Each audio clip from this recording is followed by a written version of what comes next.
Maayong adlaw kanatong tanan mga kaigsuonan. Ug naa day mo saging nga panit para sa ingon ani, imo ning ingon ani ingon, sundin ninyo ning medyo.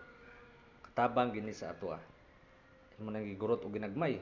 Nya kanang mga ulo-ulo ipalabay na nimo. Nya kanang imong ginurot na ginagmay, imo nang isuod sa kanang basket-basket na pagkahuman mintras nga nagsuod ka ana to na kay pinabukal nga mantika didto sa imong abuhan nga gamay nga pugaw kaayo, galat kaayo.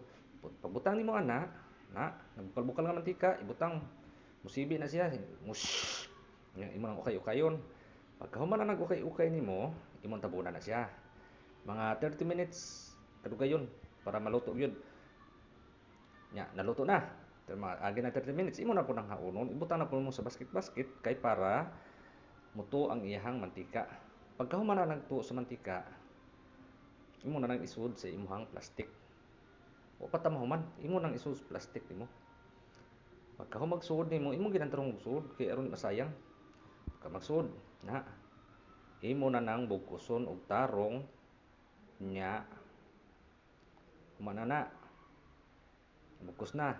Ibutang na nimo sa basurahan. Giluto niya gilabay lang. Ka, kuno tay pulos, labay na to.